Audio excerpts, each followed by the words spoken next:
Good morning and welcome back to it, guys. This is Tobago Thursdays here on the Now Morning Show. And this morning in our spotlight, we're getting a handle on crime in Tobago.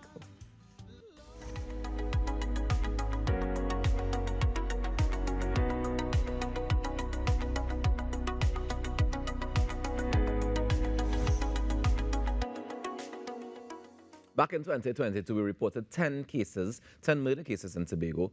2023, the number rose to 14. In 2024, so far, in August, we are at 19. This morning, I want to welcome the Assistant Commissioner of Police in Tobago, Collis Hazel, to give us an update as to what's going on in Tobago. Good morning to you, ACP Hazel.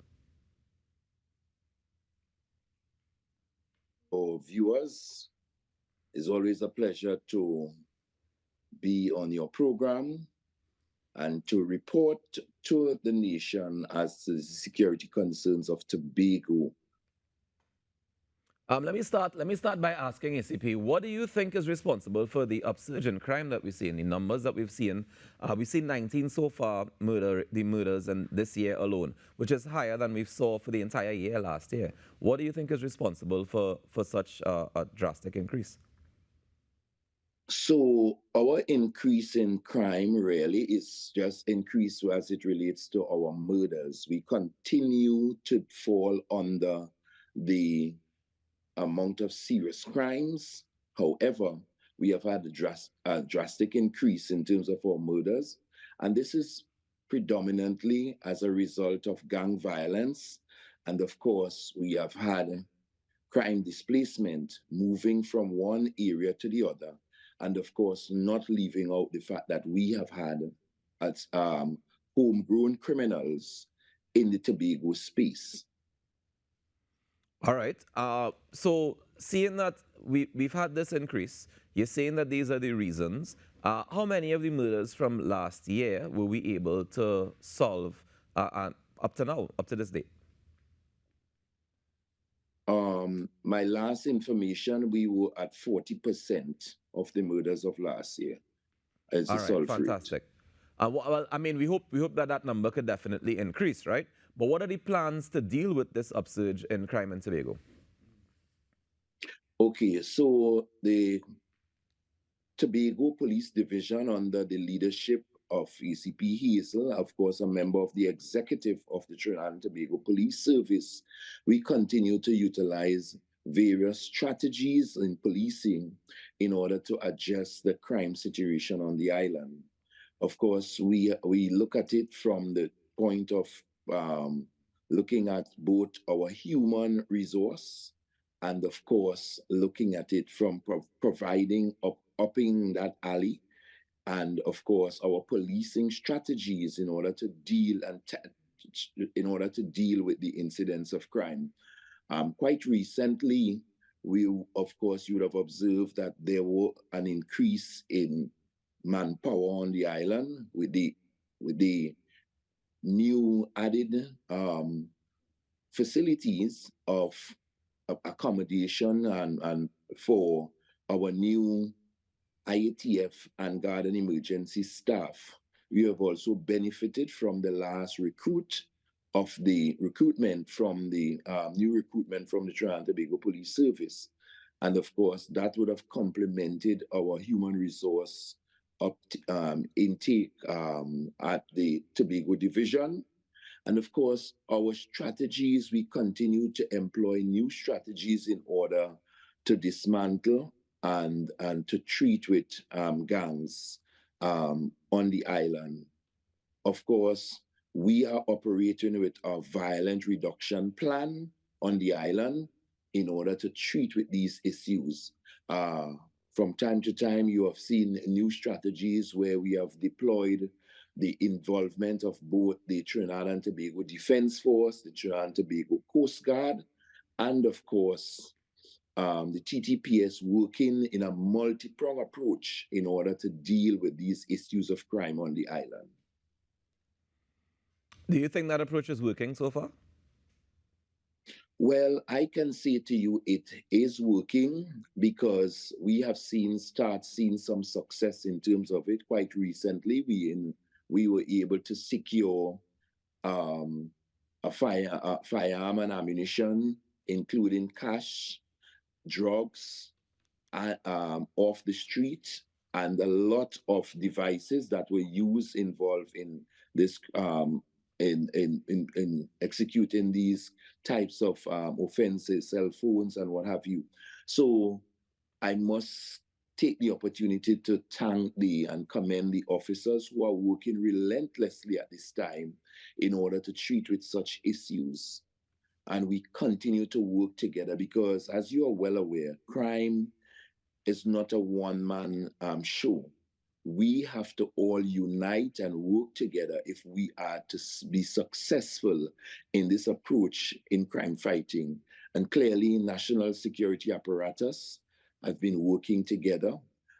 We have had the support of the Commissioner of Police and the executive, and of course, the involvement of our new minister with responsibility for policing, meeting with us and getting a sense in terms of what are our shortcomings, what are the resources required, what is looking at some of our strategies in order to ensure that we once again return Tobago to peace and tranquility. All right, so tell me about some of the challenges that you're facing in terms of your attempt to fight crime, your attempt to get Tobago back to that place that we want it to be. Okay, so one has to understand that one of our main challenge at this point in time is the fact that the crime displacement has found itself in Tobago. We have had and have noticed that we have seen persons from different gangs coming and forming roots on the island of Tobago, infiltrating the young ones, school children, involving in gangs. You would have recalled me making the statement that was very popular earlier, asking, pleading to parents and to not have their children to house and to love up gangs. Instead of being involved in a gang, get involved in a group. Somehow or the other, these recommendations did not go down as we would have liked them to, and therefore we would have persons from the gang world making their route and actually occupying the Tobago space. So that was a challenge for us as a new initiative where Tobago, that we are very hospitable and we tend to embrace people, but this was the embracing of a wrong involvement. Not saying that, not with that alone, we have had the idea of homegrown gangs, homegrown persons involvement in gangs. So some of these criminals who tend to go to convicted within the walls continue to see the whole idea of recidivism and the involvement of that. You would see from time to time learning new strategies in the jail and are able to come out and reinforce them. Our other challenge was the whole question of us being able from time to time to deal with some of the issues of the free trade of guns coming in via the port and what I will call unsecure areas. Because I think one of the things that we came to the realization quite recently as operating on a Twin Island state is that within Trinidad and Tobago, there's literally no borders. One has to understand that. It is easy as someone being able to buy a washing machine in PriceSmart and put it on a pirogue and decide that that is their mode of transportation to bring it to Tobago. It's a lawful purchase, and therefore, at the end of the day, they can pass anywhere in order to get it to Tobago. The same thing is a situation that could happen with drugs. It's just that the drugs would be illegal. And therefore, these are things that we are fighting against in order to treat with, in order to protect these open water courses, in order to treat with such situations. We have had this situation where from time to time, in terms of other shortages where or in other areas where when we institute our patrols, of course, Tobago being the small united community, there were interference with the very Tobagonians themselves, who from time to time will use the ICT device of their chat houses and to alert that the police is here, there, and everywhere. So many of our operations have to be wrapped up very shortly and move along in order to achieve some success, because at the end of the day, you had people um, um, carrying out these exercises, which some ought to be covert, and they end up being on social media at any point in time. Of course, So, even while we work with our partner in national security, it's no strange thing that you have heard the treatment to our licensed officers, who, of course, have been working with us and will continue to work with us in order to ensure that we um, are able to deal with this crime and criminal situation. Because so as I would ACP, always tell people, yes. ACP, let me just interject for a second here. I just wanted to find out, based on what you're saying here, what is the relationship like between the TTPS and Tobago and the people of Tobago? Because it seems to be some of the challenges that you're mentioning here. Sounds like the relationship between the TTPS and the people on the ground may not be as we would like it to be, so that the information is not, um, you know, in the same direction, like what the police want and what the people want. Is it the same thing? Now, let me say with all certainty that the Tobago police enjoys a very cordial relationship with the people of Tobago. There is you would have seen that from time to time at our town meetings, at our function. However, there like anything else, we are living in a we are within a situation where Tobago is a very united community in terms of family space, very small, and one family touch each other. And therefore, you've had that interference from small island economies where this uniqueness, you'd have one not wanting any idea of law enforcement to be able to interfere with their family member. And so it is not that we do not enjoy a relationship, but of course, like anything else, no one wants to be caught doing the wrong thing. And therefore, we always have this issue where from time to time, you would have what I will call interference in terms of your operations. All right, understood. And I mean, I guess everybody wants to be able to save their family members from whatever the repercussions of their decisions may be. But um, hmm, I want to get back to the conviction rate and the solving rate. You mentioned 40%, which means that for 2023, five and a half of the murders that would have been recorded, which was the number was 14, if I'm not mistaken. So out of the 14, we have five and a half of them that would have been solved. And was there conviction for those five and a half? Oh, well, five. Let's go with five. Well, Can you tell of me, course, ACP? of course, you know that when the matter reached the court, that is the responsibility of the judiciary in its process. And as you're well aware, that you will not have none of those matters of murder has been brought to some level of closure um, in terms of giving what is the conviction would have been involved in those. We Okay. would be happy if we can see these coming to a quick closure so that it would become a deterrent. But that is for another place at Mhm. another time and All right. another Well, institution. this weekend we have the Great Race coming up. We're getting ready for Great Race this weekend. Tell me what security measures or extra measures are being put in place to ensure safety this weekend, if Okay, any. so there is a plan. There is a plan, and without me putting out everything outside there, the police is on full alert with as it to deal with the bumper crowd of persons that will be traversing the island for the annual Great Race. I want to assure the public that from time to time we will be involved in various operations, and therefore you need to bear with us in terms of treating with that because it's all in keeping with your safety.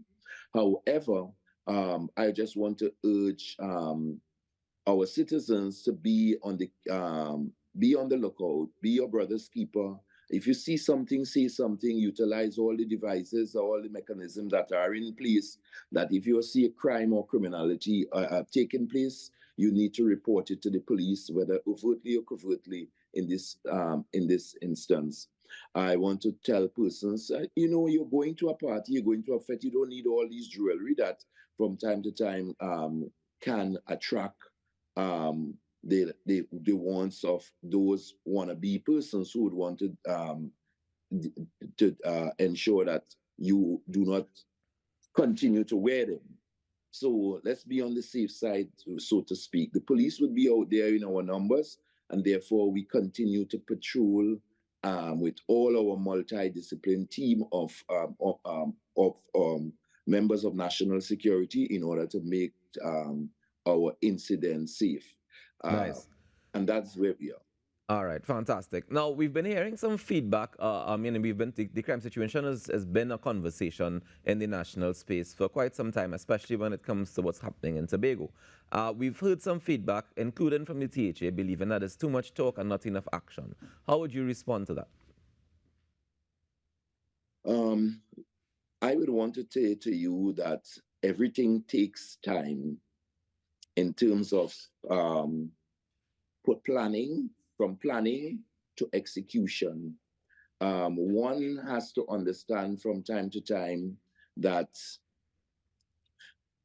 we're not dealing with rocket science. However, at the end of the day, we're dealing with human resources. And what I need to say to us here that time has changed, people has changed, technology has changed. However, leadership endures.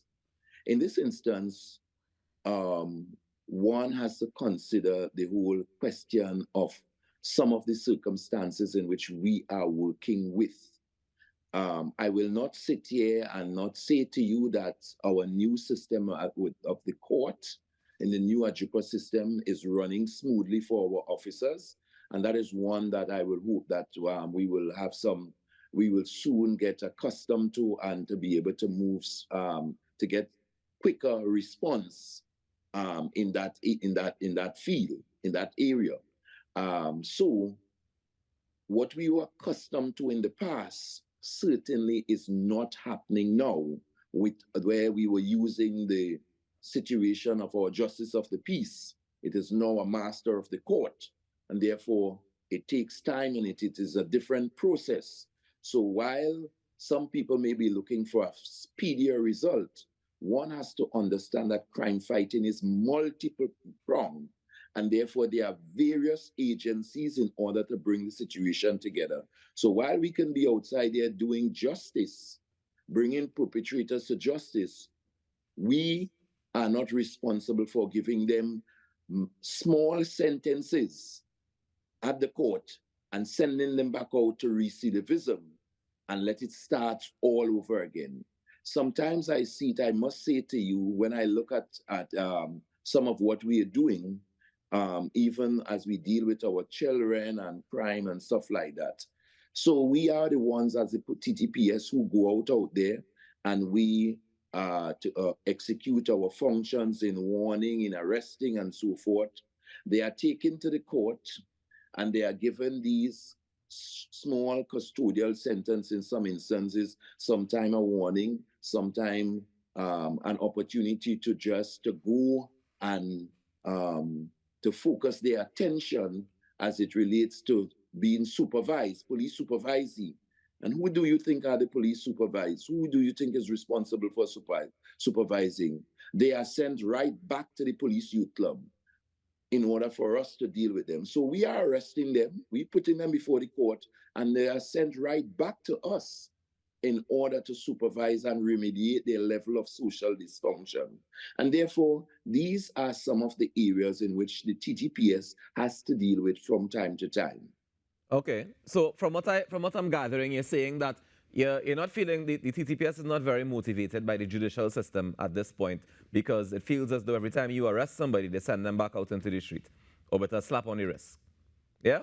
I would want to say some of them we would like to see stiffer penalties in order to treat with them. But the judiciary has to do their work. I can't tell them how to do their work, but certainly we need to be able to see stiffer penalties coming in some of these matters, especially involving firearms and ammunitions. Completely understood. ACP, I want to thank you so much for joining us this morning and for sharing your thoughts. I do want to say, though, before we wrap, that yes, I agree 100% with you that stiffer penalties would definitely demotivate some criminal elements, but I also think that increasing the solving rate to more than 40% would also definitely demotivate some criminals as well. So I think it's a multi-pronged approach, like you've been saying, so that we all have work to do, including the TTPS, including the citizens on the ground to report the information, and definitely including the judiciary as well. So thank you again for joining us this morning, and all the best getting a handle on crime in Tobago. It is always a pleasure to talk with you and the citizen of Trinidad and Tobago, but I just want to leave you with the idea that there is a statute bar as it deals with murder and a serious crime. So we do have an opportunity by which these persons can be brought to justice. So at any given point in time, we are able to treat with these investigations. All is not lost where that is concerned. So while we may not be able to do it within the 6 months, or sometimes being able to come up with it at this close period, we do have strong detection rate as it relates to our serious crimes.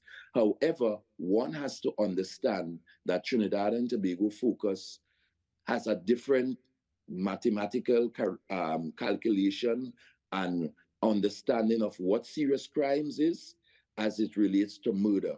From the time we hear murder seems to be a classification by itself, which is murder is a serious crime. And of course, when we say serious crimes are done, it is sometimes very hard for the public to understand us because they know that there are murders. But murder is only one category in the classification of serious reported crimes.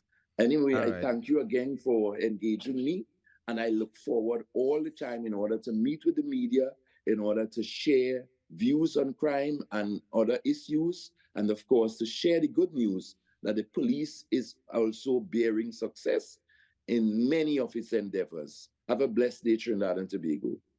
You as well, ACP. Take care.